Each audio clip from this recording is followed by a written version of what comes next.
moderator dari kelompok 4 yang dimana anggotanya meliputi Vanessa Malia, Ariska Aulia, Eva Rika Tiara, Dinda Febian, Intan Mamila, dan Mirfa Aisyah. Di sini kelompok kami akan menjelaskan tentang peran ulama penyebaran agama Islam dalam Indonesia. Yang dimana pemateri pertama akan dijelaskan oleh Mirfa Aisyah dan Vanessa Malia. Wawasan keislaman. Kedatangan Islam di Indonesia berkat para ulama yang datang ke Indonesia secara damai. Sehingga penduduk mayoritas Indonesia itu beragama Islam. Dan perlu kita ketahui bahwa Islam di Indonesia itu memiliki karakteristik yang berbeda dengan Islam yang ada di Arab Saudi, Mesir, dan sebagainya. Agama Islam mudah diterima oleh penduduk Indonesia dikarenakan syarat-syaratnya yang mudah, yaitu cukup mengucapkan 2 kalimat syahadat, yaitu yang pertama syahadat tauhid dan yang kedua syahadat rasul. Di samping itu juga Islam disebarkan oleh para dai dengan cara damai. Materi selanjutnya akan dilanjutkan oleh Vanessa Malia. Di sini saya akan menjelaskan tentang masuknya ajaran agama Islam di Indonesia. Sulit untuk memastikan daerah mana yang pertama kali menerima ajaran agama Islam di Indonesia.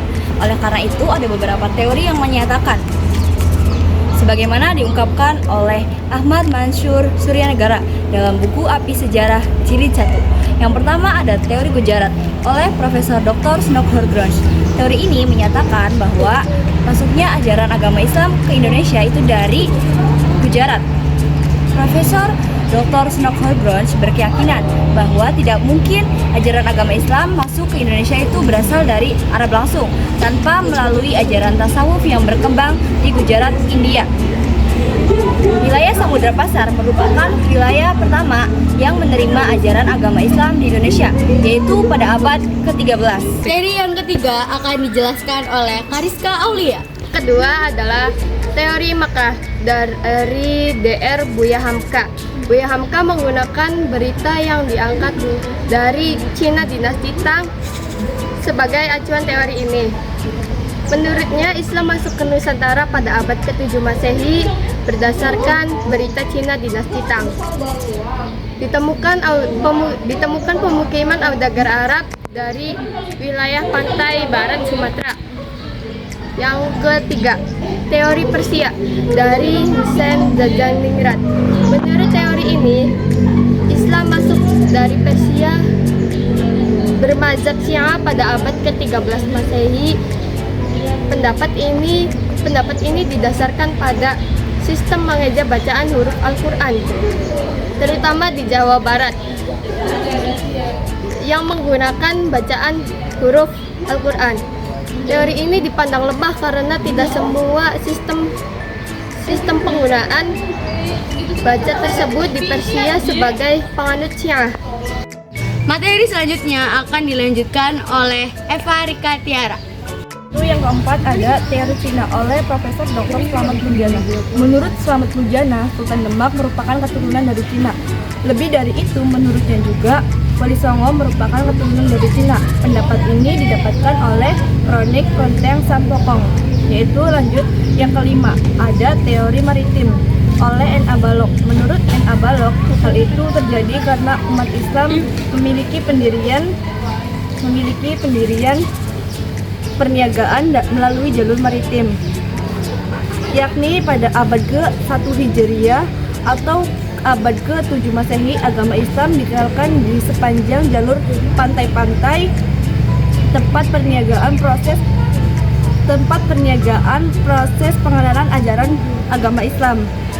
Islam ini berlangsung selama kurun waktu abad ke-1 sampai abad ke-7-12. Seri selanjutnya akan dilanjutkan oleh Intan Mamila. Masa perkembangan agama Islam adalah kurun waktu pada saat umat Islam mulai membangun kesultanan sebagai bentuk kekuasaan politik. Dimulai pada abad ke-11 Masehi. Perkembangan agama Islam di Indonesia semakin meluas seiring dengan banyaknya raja-raja Hindu yang memeluk agama Islam. Dengan demikian terbentuklah kekuasaan kesultanan di berbagai wilayah di Indonesia.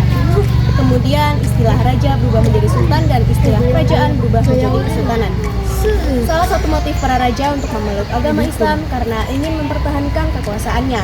Karena dari awal mayoritas rakyatnya telah memeluk agama Islam. Rakyat berbondong-bondong untuk memeluk agama Islam karena syarat untuk masuk Islam sangatlah mudah. Islam ini tidak memandang sistem kasta. Oleh karena itu, agama Islam dianggap sebagai agama pembebas bagi rakyat jelata. Dari selanjutnya akan dilanjutkan oleh Dinda Febian. Keadaan para ulama penyebar agama Islam di Indonesia. Banyaknya nilai-nilai keagamaan tokoh penyebar agama Islam di Indonesia. Di antara tersebut, 1. Gigi dalam hidup sederhana. 2. Gigi dalam berjualan. 3. Menguasai agama Islam secara luas. 4. Produktif dalam berkarya. 5. Sabar. 6.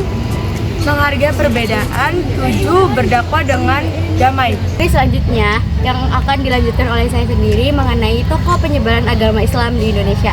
Yang pertama ada Sultan Malik Al-Saleh, yang kedua ada Sultan Ahmad, yang ketiga ada Sultan Alauddin, yang keempat ada Wali Songo, yang kelima ada Sultan Alauddin, yang keenam ada Datuk Tunggang Parangan, yang ketujuh ada Sultan Zainal Abidin.